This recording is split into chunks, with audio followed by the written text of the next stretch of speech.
He speaks European languages. He's got a PhD from Glasgow Caledonian University. But Mr. Dr. Rouhani was also for 8 years head of Iran's National Security Council. He was also the country's nuclear negotiator. Tonight, he is to be Iran's president, promising rights for women. He's talking about actually freeing up some of the dress codes, tackling the economy in this country, and reordering Iran's external relations.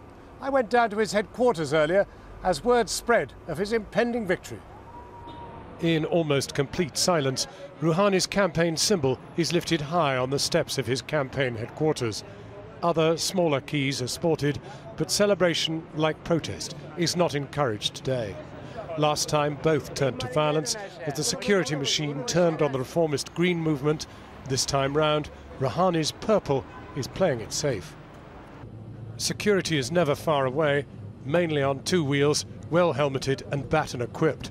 The establishment is determined not to see a repeat of the violent images out of Iran flashed around the world in 2009. Somehow Rouhani, with a full hand of conservative credentials, from head of the National Security Council to former chief nuclear negotiator, has not only swept the whole country, but engaged both the youth and many of those reformists who were disappointed last time. It's rare on an election results day in a working city the size of Tehran not to see at least a few supporters running about the streets cheering, waving banners. Not here today, but it's clear the key issue in the outcome is the economy. Yesterday was a good day for us, yeah? For Iranian people.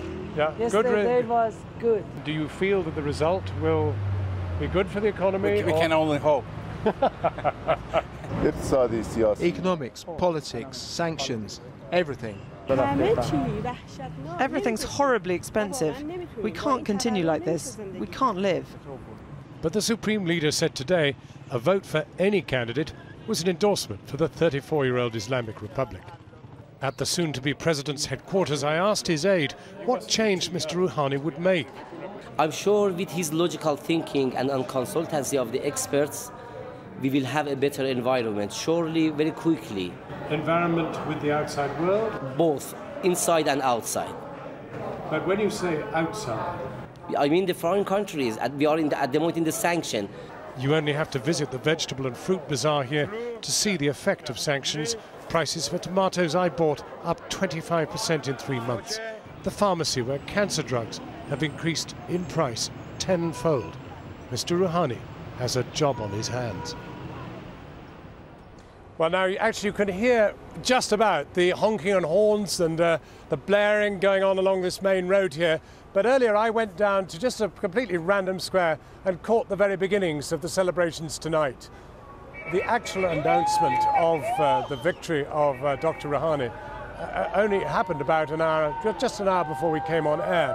It's been a long and difficult day. At times, even the authorities were somewhat reluctant to see us go out filming in case in any way there was anything like the protests that there were last time in 2009 when the Green movement was very savagely put down by the authorities today. A thing which the Ayatollah, the Supreme Leader, mentioned today. Krishnan. Well, John, I mean, if he's being portrayed as a reformist here, how do the Iranian authorities see him? Well, it's very interesting. What they're really bragging about tonight is, look, this was a proper election. There were 18 million votes cast for him. It was exactly the same system as last time. It worked this time, and therefore it is a vindication of the Islamic Republic. And what difference will it actually make? Well, that's the big question, isn't it? I mean, he has said things that other people in his kind of level here have not said before. He does want to mend relations with the outside world. He has the sort of awareness and the language to do that. But of course, in the end, it'll be whether the Supreme Leader allows him to do it. What one does sense is that the Ayatollah was himself frightened by the awful events of 4 years ago. They do want to ease things a bit. They do want to try and sort out the sanctions. They need to get the nuclear negotiations back on track. Thanks, John.